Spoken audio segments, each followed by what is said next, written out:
Chers téléspectateurs de TELE-ECOLE, bonjour. Dans le cadre de Discover My School, nous sommes aujourd'hui devant les portes de DUNIS, un établissement privé d'excellence où l'enseignement se fait principalement en anglais. Prêt pour la découverte? Alors suivez-nous.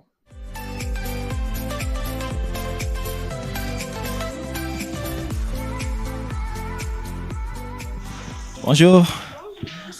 Grâce. Ça va? Vous allez bien? Oui, ça va très bien, merci. Donc moi, c'est Gracia Mbaya. Je suis chargée des admissions et de la promotion à DUNIS Africa. Voilà. Super. Donc je vais vous emmener faire un peu le tour.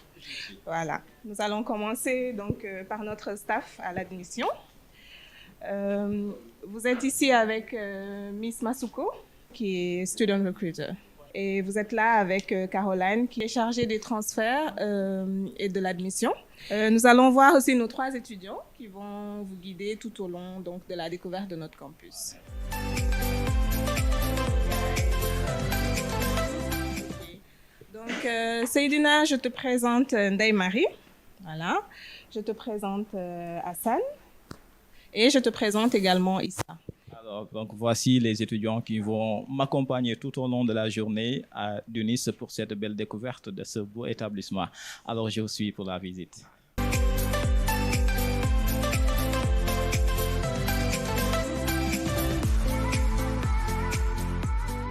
Voilà, donc je laisse mes 2 guides du jour se présenter.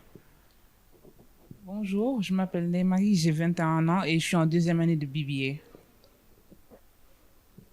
Hello, my name is Issa. I'm a first year and also BBA. DUNIS, c'est bien plus qu'une école, c'est un modèle, une communauté d'apprentissage. Ici, les élèves évoluent dans un environnement inspirant. Pour en savoir davantage, nous allons à la rencontre de Madame la directrice générale.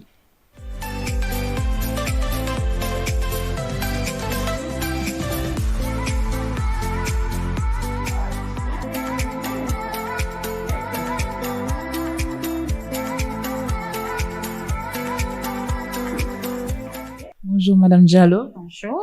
Alors, pouvez-vous vous présenter s'il vous plaît? Bien sûr, je suis Mrs. Diallo Fanta Kassi et je suis la directrice générale de DUNIS. Donc, DUNIS, c'est Dakar University of International Studies. Nous sommes présents ici à Dakar, à Abidjan, à Douala et bientôt à Conakry. Donc, DUNIS, alors oui, c'est ça. Et pouvez-vous présenter les programmes qui sont présents? Bien sûr. Alors, avant de présenter les programmes, je pense qu'il est important de relever que DUNIS a un modèle unique puisque tous nos programmes sont 100% enseignés en anglais. Donc, et l'ADN de nos programmes, c'est le transfert. Quand je dis transfert, ça veut dire que nos étudiants commencent ici, mais ensuite vont finir leurs études aux États-Unis, au Canada ou en Grande-Bretagne. Donc, ça, c'est ce qui nous définit d'abord. Ensuite, on a différents programmes, donc des programmes assez classiques comme le BBA, le Bachelor of Business Administration, avec une 50aine de spécialisations. On a également le Bachelor of Computer Science, donc en informatique. Également un Bachelor en Biology, donc un Bachelor en biologie avec des spécialisations également. Mais aussi un bachelor en political science, donc avec une spécialisation assez intéressante en international business and comparative politics, mais aussi des masters. Donc, on a un MBA dont on est très, très fiers, puisque le MBA permet aux étudiants sénégalais africains, donc d'avoir un master en 1 an, soit aux États-Unis, au Canada ou encore en Grande-Bretagne. Donc, basically, ce sont nos programmes. Et je l'ai dit tantôt, donc l'ADN de DUNIS, c'est les transferts, c'est-à-dire que les étudiants ne restent pas. Chacun a droit à un parcours international.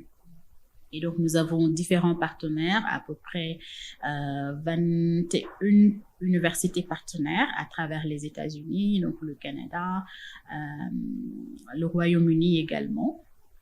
Et donc, pour finir, on a un programme que nous avons lancé l'année dernière qui permet justement aux étudiants qui ne le veulent pas ou qui ne le peuvent pas de quand même obtenir un diplôme américain. Donc, c'est un BBA en International Business and Economics qui permet aujourd'hui aux étudiants, tous les étudiants africains, donc de venir à Dakar de faire un bachelor sur 4 ans et donc d'obtenir un bachelor signé par une université publique américaine, donc notamment Forsyth State University, qui est un de nos partenaires privilégiés et notre plus ancien partenaire dans nos programmes.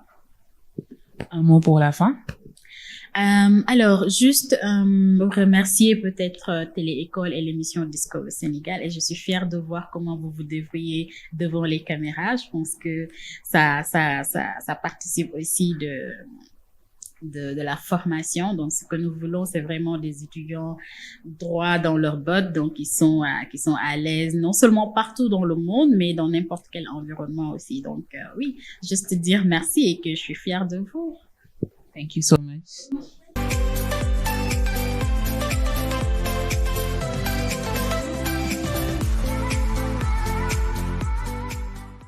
So we are now at the second floor and we are going to assist a course about customer behavior.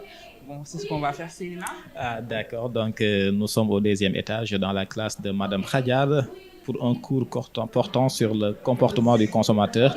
Donc suivez-nous pour ne rien rater de ce cours.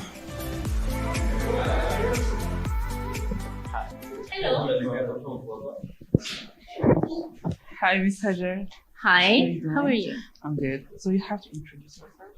Okay, so my name is Hajar Khribish. I am Moroccan and I am a consumer behavior professor at DUNIS. And this is my second class, and welcome guys to my class and my students.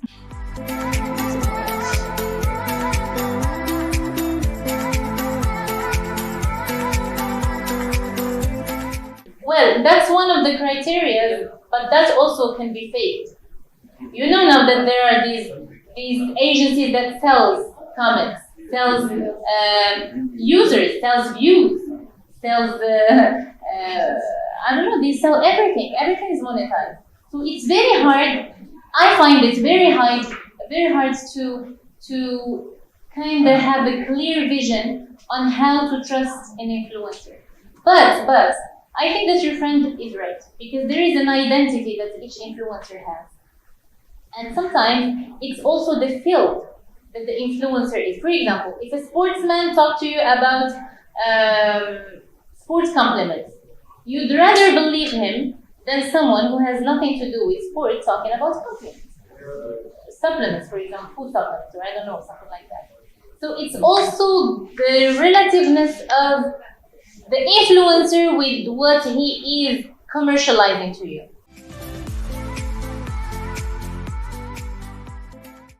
Cette visite n'est pas anodine puisqu'il y a la présence des représentantes de l'ambassade des États-Unis, notamment de l'USA Education. Nous allons donc faire un crochet dans leur salle de réunion. Ce sont les étudiants qui m'accompagnent, notamment Issa avec Ney-Marie. Issa?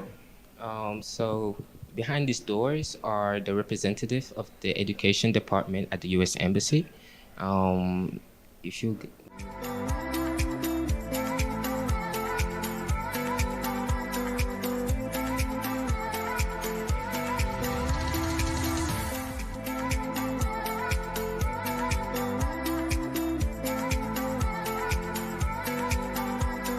So I'll be presenting you. This is one of our representatives from Forsyth Universities, one of our partners here at DUNIS. This is Miss J, the academic director, and this is Mrs. Jallo. And this is our one of the representatives of the U.S. Embassy for Education. You got it right. So this is Dr. Philip Whitcomb, who is from Forsyth State University, and Mrs. Fatou Badiane Touré, who is the Director of Education USA, a branch of the US Embassy.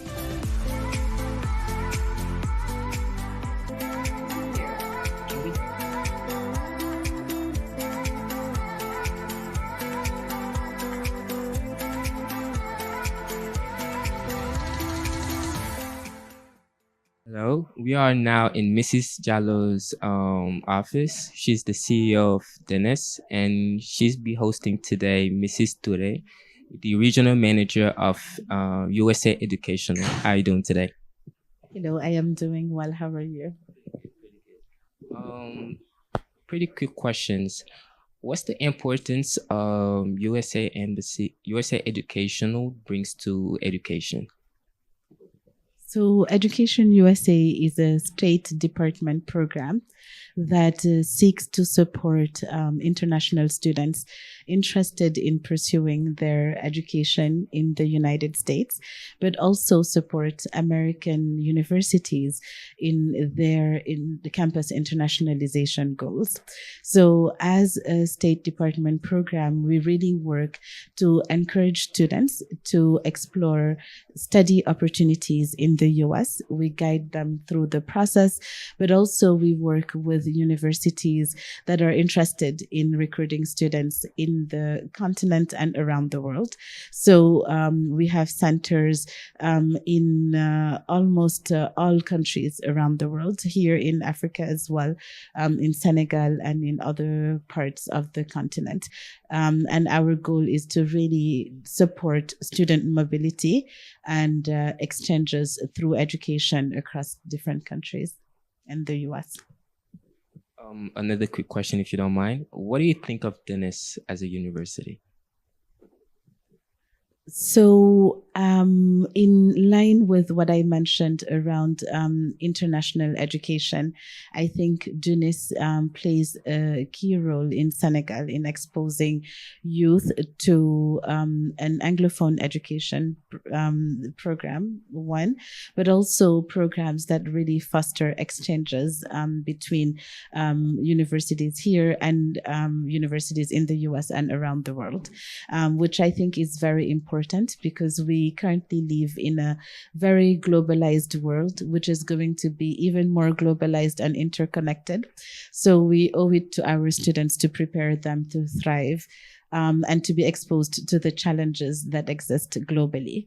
And through programs and partnerships that DUNIS has with various institutions, many of which are US institutions, I see great benefit in providing exposure and opportunities that can continuously contribute to the benefits of our countries, our continent, and also for the world.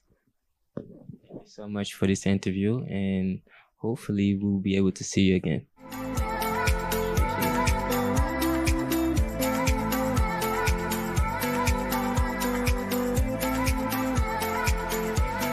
DUNIS, c'est bien plus qu'une école, c'est un modèle, un environnement inspirant pour ses étudiants. Toutes les conditions sont réunies pour permettre les étudiants d'être dans de très bonnes conditions. Voilà, après le cours, vous voyez des étudiants très détendus dans une ambiance chaleureuse. Et nous allons prendre quelqu'un pour lui demander justement le pourquoi il a choisi DUNIS. Bonjour madame. Bonjour. Vous portez bien? Oui, merci vous. Dior Fall. Dior Fall. Dior, pourquoi vous avez choisi DUNIS? J'ai choisi DUNIS parce qu'ils offrent un programme international qui est plutôt intéressant, là où on fait 2 ans à Dakar et 2 ans à l'étranger. Et à cause de l'ambiance, surtout, grâce à l'ambiance, ils ont une ambiance chaleureuse, accueillante et c'est plutôt agréable à vivre, on va dire. Que diriez-vous aux autres étudiants qui cherchent un établissement où passer les cours? Ben, que vous êtes bienvenus à DUNIS. Ouais. Merci. Quelqu'un d'autre? Parfait. Alors, nous avons aussi à DUNIS des étudiants qui, après avoir terminé leur parcours, reviennent ici à DUNIS parce que DUNIS les accompagne dans la recherche d'emploi, mais aussi dans le stage. Nous en avons quelqu'un que nous allons rencontrer tout à l'heure qui va nous raconter son histoire avec DUNIS et l'accompagnement que DUNIS offre à ses étudiants. Bonjour madame. Bonjour. Je suis avec Bintou Diop. Bintou Diop, qui est déjà passé à DUNIS et qui aujourd'hui revient. Bintou, quelle est ton histoire avec DUNIS? Alors moi, j'ai commencé ici un bachelor en sciences politiques, en pré-droit, et c'est un bachelor de 2 ans. Et là, je suis en attente de mon transfert. Et actuellement, vous êtes en stage ou bien? Oui, en ce moment, grâce à DUNIS, j'ai pu avoir un stage dans le cabinet d'avocat Gini Nkebe, qui se trouve au centre-ville. Et c'est un stage vraiment très intéressant où on est en train de nous former à peu près sur les différents métiers du droit. Et je tiens vraiment à remercier l'école parce que je pense que sans DUNIS, c'est un cabinet très prisé. Je ne pense pas pouvoir avoir cette opportunité sans DUNIS. Que pensez-vous de la qualité de l'enseignement dispensé ici à DUNIS? Alors ici, la qualité de l'enseignement, je dirais que c'est une qualité qui est là, qui est au rendez-vous. Les enseignants prennent le temps d'expliquer leurs leçons et la taille des classes, parce que les classes ne sont jamais ne sont jamais trop populées. La taille des classes favorise en fait ce cadre d'échange qui est fluide, qui devient fluide. Et il y a vraiment ce soutien en one-on-one, comme on dit, qui est présent. Et aussi, le contenu en tant que tel aussi est très intéressant et nous avons souvent l'occasion de faire des cas pratiques et ce n'est pas juste on nous bourre le crâne et ensuite on nous laisse aller faire des examens. Comme vous l'avez bien entendu, à DUNIS, c'est un apprentissage adapté à tout étudiant, à tout élève. Et DUNIS accompagne les étudiants dans la recherche d'emploi et de stage. DUNIS, c'est un enseignement de qualité, un établissement privé de l'enseignement supérieur qui se fait essentiellement en anglais.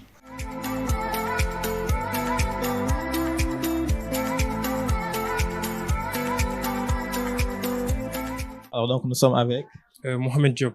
Mohamed Diop, ancien élève de DUNIS. Alors est-ce que vous pouvez revenir un tout petit peu sur votre parcours depuis votre passage à DUNIS? Bon, j'ai fait 2 ans ici à DUNIS et après j'ai transféré à Fort Hayes, mais j'ai fait en ligne. Le transfert a été fluide et le programme en ligne est très flexible. Je peux m'occuper d'autres activités en même temps et organiser ma journée et en même temps apprendre et m'enseigner.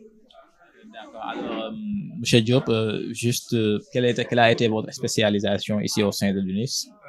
J'ai fait BBA, Bachelor in Business Administration. Et en ce moment, j'ai fait BBA en finance. Qu'est-ce qui vous a marqué à DUNIS? Une anecdote à raconter, une histoire? Ce qui m'a marqué, ce sont les personnes. J'ai rencontré de belles personnes et il y a de très belles relations que j'ai eues ici à DUNIS et qui vont me servir à l'avenir parce que je sais que les cracks de demain sont ici à DUNIS.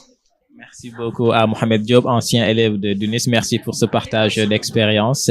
Il y a d'autres alumni de DUNIS, notamment une personne du nom de Aliou Dem, qui aujourd'hui travaille dans une organisation internationale grâce à l'accompagnement de DUNIS. DUNIS, ce n'est pas simplement que des mots, mais également ce sont des actes par l'accompagnement de ces étudiants dans l'insertion professionnelle. Merci Mohamed Diop.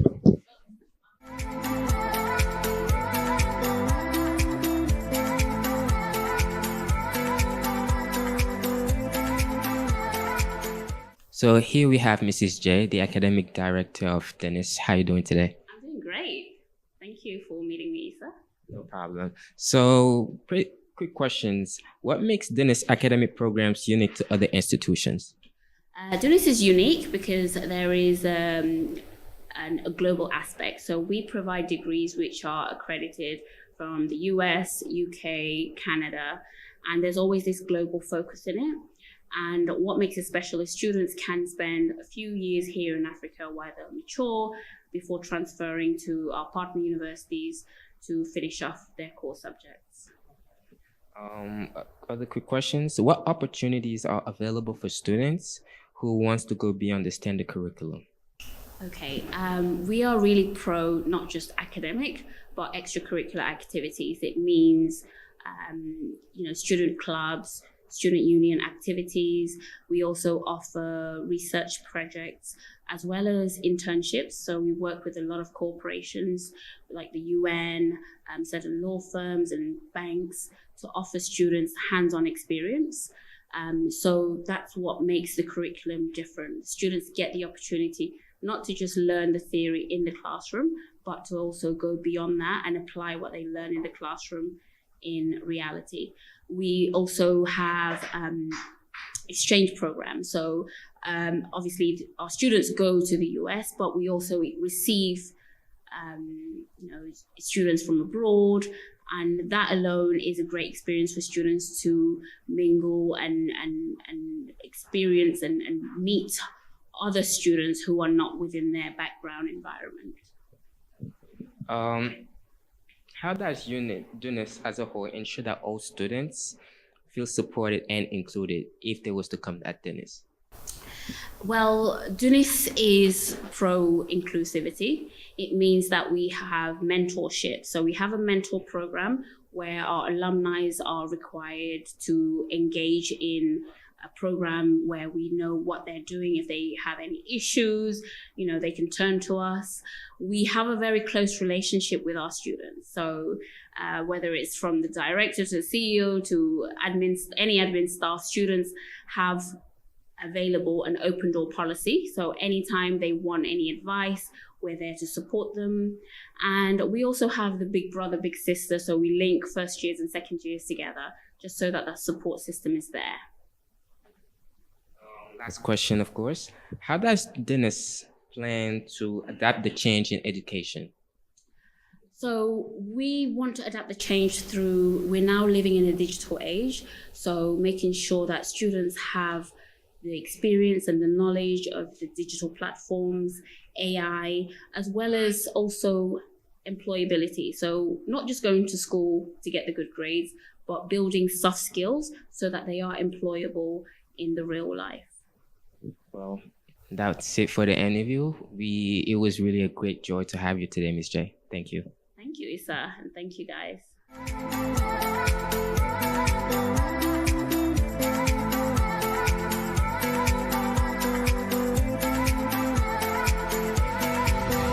USA Educational n'est pas le seul invité de marque aujourd'hui.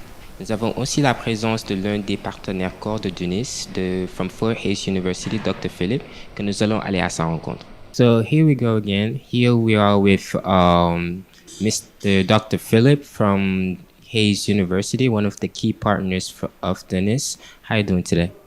Very well. Thank you for inviting me to this interview. It's great to talk about our partnership with DUNIS. No problem. So one of the main questions students of DUNIS probably have is, what kind of support does Fort Hays University offers to international students? Sure. Our university has a lot of great support services for our students. When they arrive in the U.S., they're going to be picked up at the airport by our office. And then we have a week-long orientation for all of the students where you're going to learn where all the buildings are that you're going to need to know. You're going to meet all the people that you need to meet. You'll meet with your academic advisor who will help you make sure that you're registered in all the right classes for the semester. And so in that week, you're going to learn a lot of great information and meet a lot of great people, in addition to meeting other international students as well that you can form a community with, and other American students too. And then throughout the semester, our International Student Services office, you can come to our office and ask any question for any problem that you may have. Additionally, around campus, we have a health center for if you get sick. We do have tutoring services if you're having problems in classes. We have a career services department that is going to help you prepare your resume and practice your interviewing skills and help you locate where jobs might be so you can be ready when that graduation time comes, be ready to get that internship. So there's a lot of different things that we're willing to help you with. So any questions you may have, students can come to our office and we'll help them find solutions to their answers. Probably one of the other main questions most students have, especially international students, is, as we all know, education system in America is quite a little bit expensive. So what kind of scholarship does Fort Hays University have specifically for international students? Sure. Well, we do have some scholarships available for international students. And one scholarship that is unique to this program is every DUNIS student will automatically get a $2,000 scholarship per year. And that is just because you are a partner school. So we like to give our partner students that discount. In addition to that, we have other scholarships available that students can go. They're listed on our website at fhsu.edu/international/scholarships. And there students can see what the different scholarships are, how to apply for them, and how they might qualify for them as well. In addition to that, we do have athletic scholarships as well. So students who are really talented in American football or soccer or tennis or basketball, those students can try out for those teams and possibly earn a scholarship for their athletic abilities too. No problem. It's been a great time. I hope you have enjoyed your stay out here in Dakar, and hopefully we get to meet you soon again. Yes, thank you very much. It has been a wonderful time here in Dakar. Everyone has been very welcoming. I always have a wonderful time coming here and meeting the students of DUNIS and speaking with the faculty and staff. So thank you very much for your time. All right, thank you very much. Well, it's been a pleasure to meet with Dr. Fields, and we'll be going upstairs now. It's in the conference room where he'll be meeting some of the students at DUNIS to give them some information about Fort Hays University. Thank you.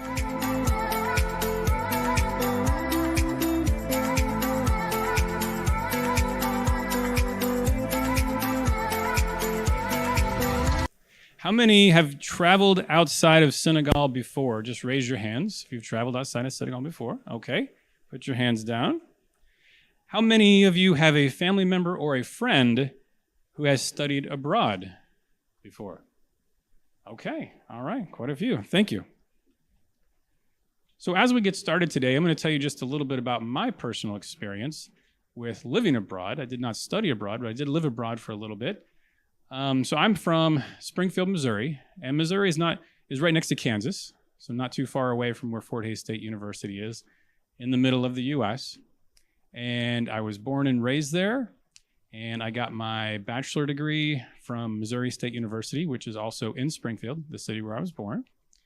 And I began working at the university in the IT field because my bachelor degree was actually originally in computer information systems. So I started off in the IT field, and then I ended up getting my Master of Business Administration degree.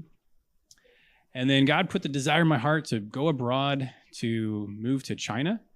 And it just so happened that Missouri State University had a program in China. So I went to go work at that campus that they had as administrator of that campus. So I was there for a little bit less than 3 years. And it was a wonderful opportunity where I was able to, learn a new language, and new culture, and how to interact with a different culture, and just all the different things that come with living in another country. Not originally not speaking the language when I got there, and all the neat things that come about from having that experience. So that was really neat. And then whenever I came back to the U.S., that's when I got this job with Fort Hays State University. So I've been here about 15 years now. And originally I was working just with our China programs. Fort Hays has had some partnerships in China for about 25 years now. And so originally I was working just with those partnerships in China. But then after about 5.5 years, I was able to transition to working with other countries around the world. And so I was able to develop partnerships with our university here in DUNIS, with Senegal, partnerships in Cambodia, now even Brazil, and even Myanmar. And so it's been an exciting time to be able to work with people all over the world. And a lot of this happened just because I was willing to take that step and go abroad and do something unique and different. And then also recently I did get my doctorate degree in education. So that is one thing that I've gotten recently since I've been back from China. And so I'm always continuing to learn, whether that's about academic things or cultural or other things for the job. It's been exciting.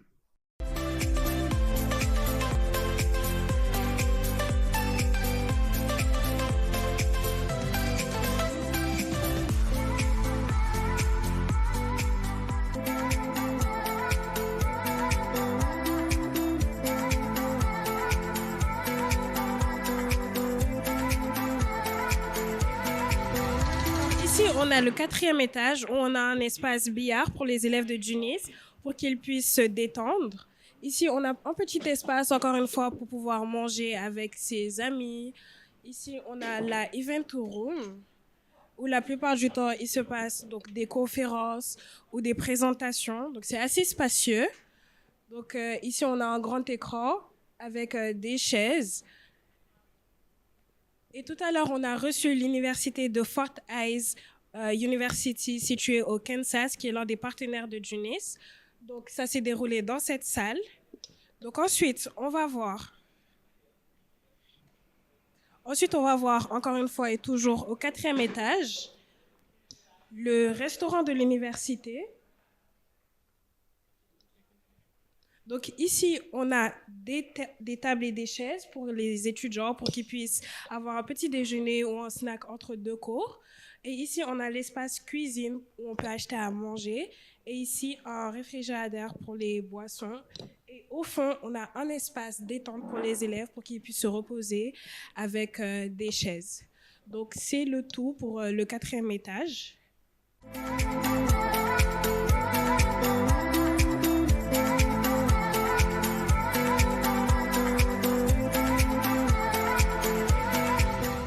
So, well, that was it for today. Thank you, Selina, and the whole crew of TELE-ECOLE.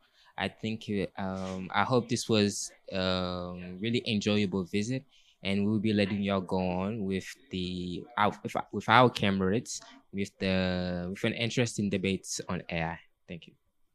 Donc, c'est ici que s'achève cette incroyable immersion à travers DUNIS. Nous tenons vraiment à remercier Céline et toute l'équipe de TELE-ECOLE. Et nous allons de ce pas rejoindre nos camarades pour un intéressant débat par rapport à l'intelligence artificielle. À la prochaine. Hein?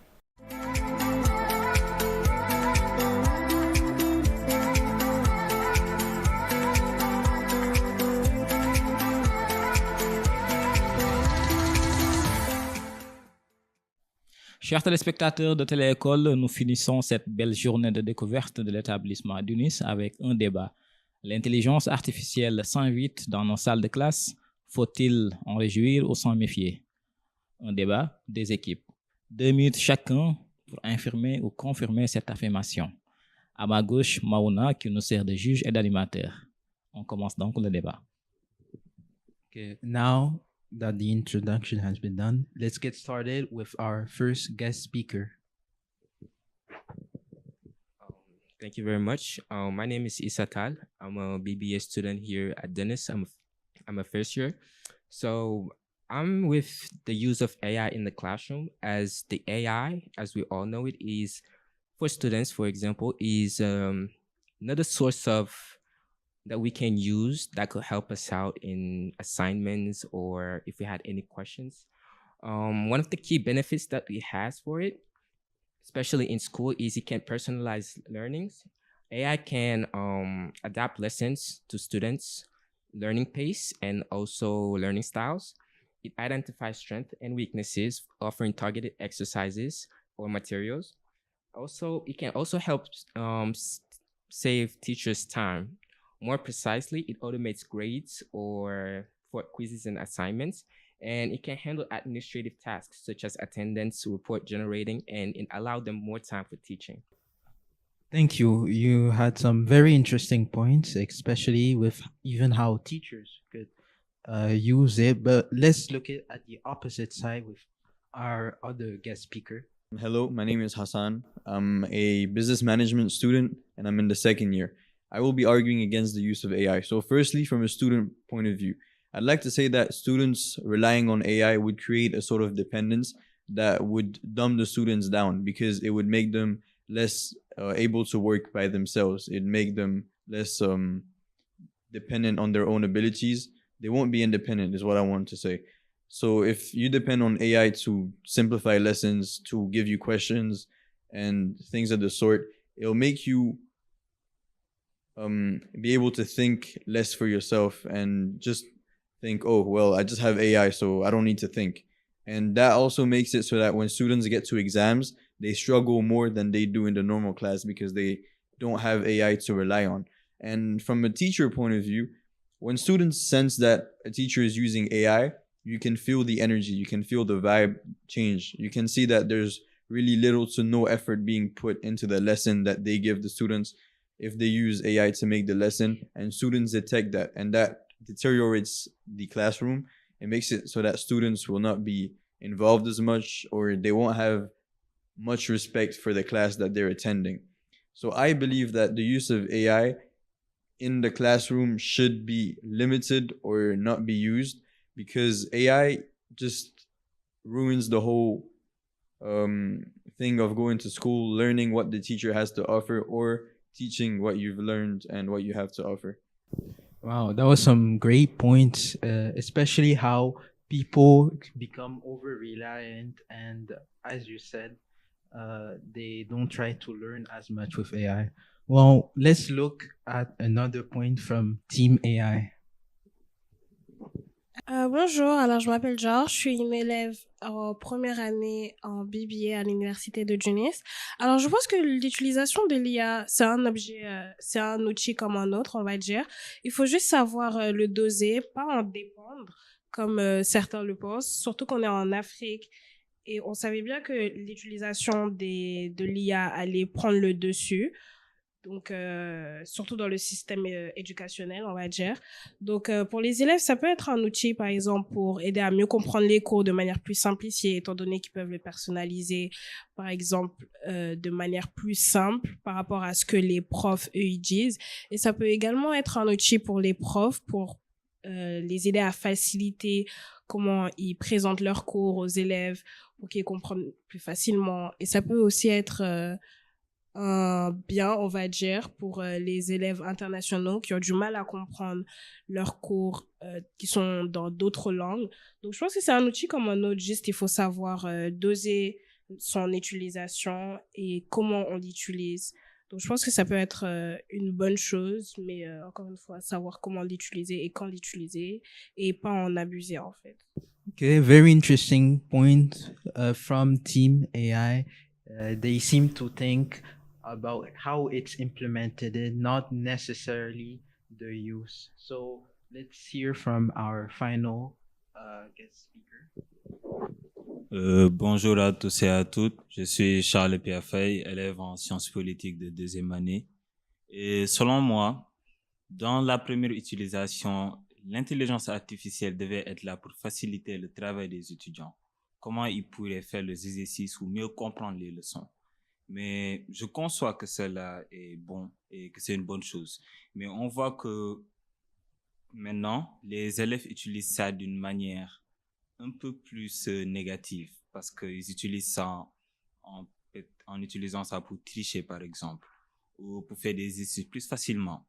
Et c'est un vrai problème parce qu'est-ce que ça amène? Et la question qu'on doit se poser est là. Est-ce que ça permet d'améliorer notre intellect ou est-ce que ça nous permet de faciliter juste les choses que l'on doit faire? C'est là qu'est le problème que l'IA amène sur la table.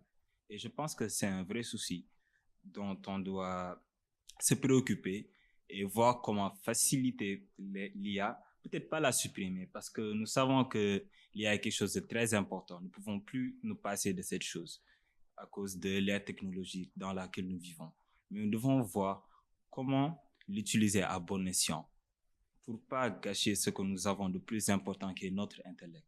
Donc pour moi, l'IA est quelque chose dont on devrait se pencher là-dessus, le problème, et voir comment utiliser ça à bon escient. Merci. Very, very interesting points. I think that everybody shared what they think about. So if there is anybody that has some counterpoints, we'll start with our first guest speaker. So one of the first counter arguments that I would say is, for example, what Hassan said earlier about the fact that the AI or might help us decrease our intellectual mind. As a matter of fact, you might not be wrong with it. I do accept what you're saying, but let's not look at it from that point of view, if I could say. Probably from what I'm saying is for students to be able to understand their lessons easier, it might help them. It might, like George said earlier, it might summarize the lessons shorter and get it straight to the point.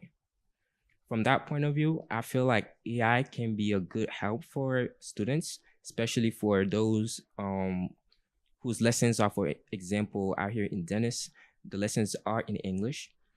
AI can help them simplify those lessons and make it easier or make it more simpler for them to understand and get straight to the point. Interesting. So it's about looking at it and using it the right way, implementing it the right way.